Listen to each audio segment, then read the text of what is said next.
Chapter 3 The Land of Dreams Among. "Have you made up your mind who you're going to have to the wedding, Anne?" asked Mrs. Rachel Lynde, as she hem-stitched table napkins industriously.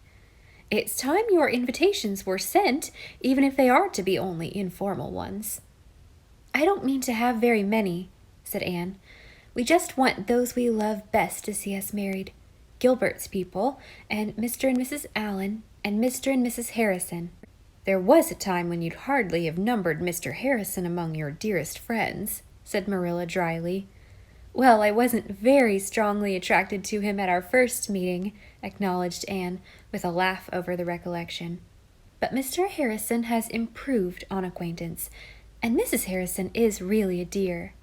Then, of course, there are Miss Lavendar and Paul. Have they decided to come to the island this summer? I thought they were going to Europe." "They changed their minds when I wrote them I was going to be married. I had a letter from Paul today. He says he must come to my wedding, no matter what happens to Europe." "That child always idolized you," remarked Mrs. Rachel. "That child is a young man of 19 now, Mrs. Lynde." "How time does fly," was Mrs. Lynde's brilliant and original response. "Charlotta the Fourth may come with them. She sent word by Paul that she would come if her husband would let her. I wonder if she still wears those enormous blue bows, and whether her husband calls her Charlotta or Leonora. I should love to have Charlotta at my wedding. Charlotta and I were at a wedding alongside. They expect to be at Echo Lodge next week. Then there are Phil and the Reverend Joe." "It sounds awful to hear you speaking of a minister like that, Anne," said Mrs. Rachel severely. "His wife calls him that." "She should have more respect for his holy office then," retorted Mrs. Rachel. "I've heard you criticize ministers pretty sharply yourself," teased Anne. "Yes, but I do it reverently," protested Mrs. Lynde. "You never heard me nickname a minister." Anne smothered a smile. "Well, there are Diana and Fred and little Fred and small Anne Cordelia and Jane Andrews. I wish I could have Miss Stacy and Aunt Jamesina and Priscilla and Stella, but Stella is in Vancouver and Pris is in Japan and Miss Stacy is married in California and Aunt Jamesina has gone to India to explore her daughter's mission field in spite of her horror of snakes. It's really dreadful the way people get scattered over the globe." "The Lord never intended it, that's what," said Mrs. Rachel authoritatively. "In my young days, people grew up and married and settled down where they were born, or pretty near it. Thank goodness you've stuck to the island, Anne. I was afraid Gilbert would insist on rushing off to the ends of the earth when he got through college and dragging you with him." "If everybody stayed where he was born, places would soon be filled up, Mrs. Lynde." "Oh, I'm not going to argue with you, Anne. I am not a B.A. What time of the day is the ceremony to be?" "We have decided on noon, high noon, as the society reporters say. That will give us time to catch the evening train to Glen St. Mary." "And you'll be married in the parlor?" "No, not unless it rains. We mean to be married in the orchard, with the blue sky over us and the sunshine around us. Do you know when and where I'd like to be married if I could? It would be at dawn, a June dawn, with a glorious sunrise and roses blooming in the gardens.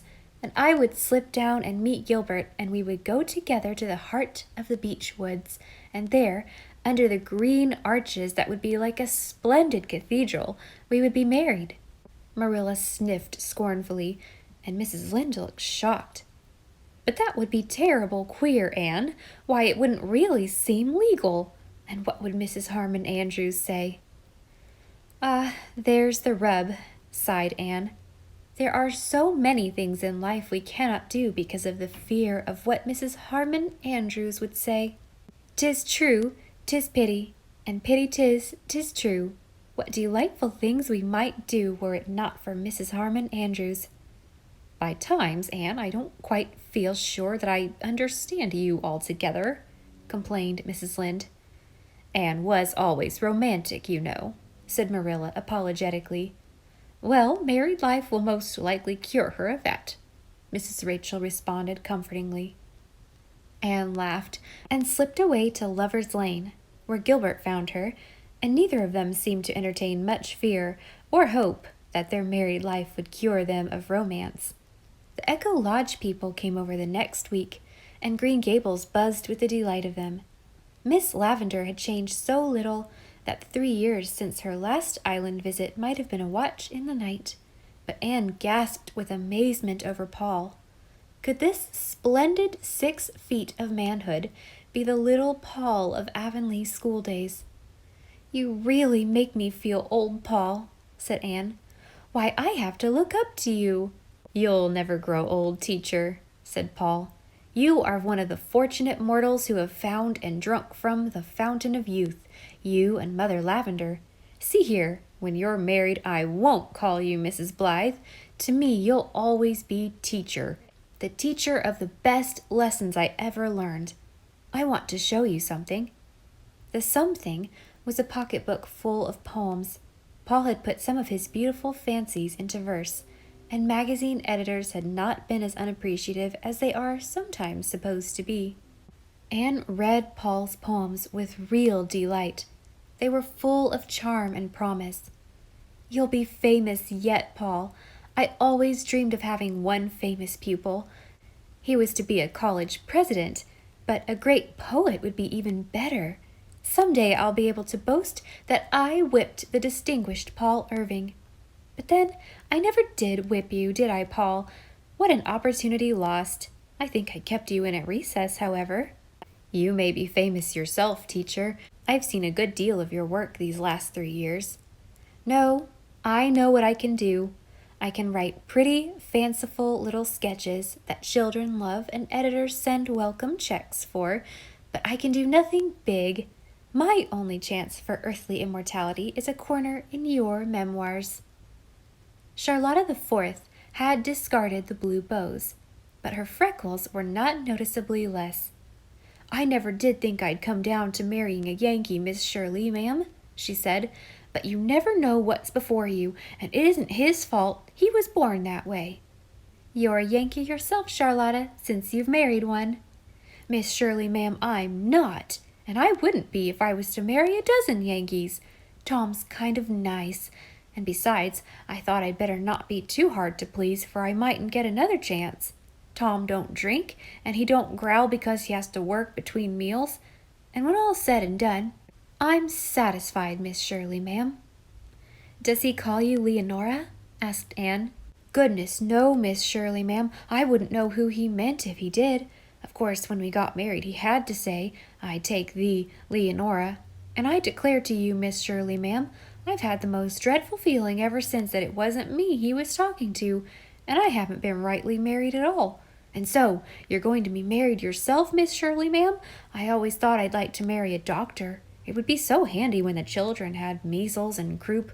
Tom is only a bricklayer, but he's real good-tempered. When I said to him, says I, 'Tom, can I go to Miss Shirley's wedding? I mean to go anyhow, but I'd like to have your consent.' He just says, 'Suit yourself, Charlotta, and you'll suit me.' That's a real pleasant kind of husband to have, Miss Shirley, ma'am."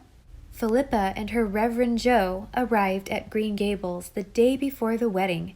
Anne and Phil had a rapturous meeting, which presently simmered down to a cozy, confidential chat over all that had been and was about to be. "Queen Anne, you're as queenly as ever. I've got fearfully thin since the babies came. I'm not half so good looking, but I think Joe likes it. There's not such a contrast between us, you see.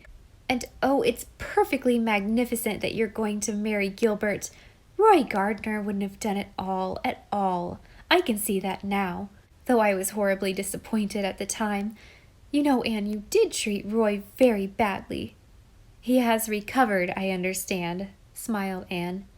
"Oh, yes, he is married, and his wife is a sweet little thing, and they're perfectly happy. Everything works together for good. Joe and the Bible say that, and they are pretty good authorities." "Are Alec and Alonzo married yet?" "Alec is, but Alonzo isn't. How those dear old days at Patty's place come back when I'm talking to you, Anne. What fun we had." Have you been to Patty's place lately? Oh, yes, I go often. Miss Patty and Miss Maria still sit by the fireplace and knit. And that reminds me, we've brought you a wedding gift from them, Anne. Guess what it is? I never could. How did they know I was going to be married? Oh, I told them. I was there last week, and they were so interested. 2 days ago, Miss Patty wrote me a note asking me to call, and then she asked if I would take her gift to you. What would you wish most from Patty's place, Anne? You can't mean that Miss Patty has sent me her china dogs. Go ahead. They're in my trunk this very moment, and I've a letter for you. Wait a moment and I'll get it. Dear Miss Shirley, Miss Patty had written, Maria and I were very much interested in hearing of your approaching nuptials. We send you our best wishes. Maria and I have never married, but we have no objection to other people doing so. We are sending you the china dogs. I intended to leave them to you in my will, because you seem to have sincere affection for them. But Maria and I expect to live a good while yet, D.V., so I have decided to give you the dogs while you are young. You will not have forgotten that Gog looks to the right and Magog to the left. Just fancy those lovely old dogs sitting by the fireplace in my house of dreams, said Anne rapturously. I never expected anything so delightful. That evening, Green Gables hummed with preparations for the following day, but in the twilight Anne slipped away. She had a little pilgrimage to make on this last day of her girlhood, and she must make it alone. She went to Matthew's grave in the little poplar-shaded Avonlea graveyard, and there kept a silent tryst with old memories and immortal loves. How glad Matthew would be tomorrow if he were here, she whispered. But I believe he does know and is glad of it, somewhere else. I've read somewhere that our dead are never dead until we have forgotten them. Matthew will never be dead to me, for I can never forget him. She left on his grave the flowers she had brought, and walked slowly down the long hill. It was a gracious evening, full of delectable lights and shadows. In the west was a sky of mackerel clouds, crimson and amber-tinted, with long strips of apple-green sky between. Beyond was the glimmering radiance of a sunset sea, and the ceaseless voice of many waters came up from the tawny shore. All around her, lying in the fine, beautiful country silence, were the hills and fields and woods she had known and loved so long. History repeats itself, said Gilbert, joining her as she passed the Blythe gate. Do you remember our first walk down this hill, Anne? Our first walk together anywhere, for that matter? I was coming home in the twilight from Matthew's grave, and you came out of the gate, and I swallowed the pride of years and spoke to you. And all heaven opened up before me, supplemented Gilbert. From that moment I looked forward to tomorrow. When I left you at your gate that night and walked home, I was the happiest boy in the world. Anne had forgiven me. I think you had the most to forgive. I was an ungrateful little wretch, and after you had really saved my life that day on the pond, too. How I loathed that load of obligation at first. I don't deserve the happiness that has come to me. Gilbert laughed and clasped tighter the girlish hand that wore his ring. Anne's engagement ring was a circlet of pearls. She had refused to wear a diamond. I've never really liked diamonds since I found out they weren't the lovely purple I had dreamed. They will always suggest my old disappointment. But pearls are for tears, the old legend says, Gilbert had objected. I'm not afraid of that, and tears can be happy as well as sad. My very happiest moments have been when I had tears in my eyes. When Marilla told me I might stay at Green Gables, when Matthew gave me the first pretty dress I ever had, when I heard that you were going to recover from the fever. So give me pearls for our troth ring, Gilbert, and I'll willingly accept the sorrow of life with its joy. But tonight our lovers thought only of joy, and never of sorrow, for the morrow was their wedding day, and their house of dreams awaited them on the misty purple shore of Four Winds Harbor.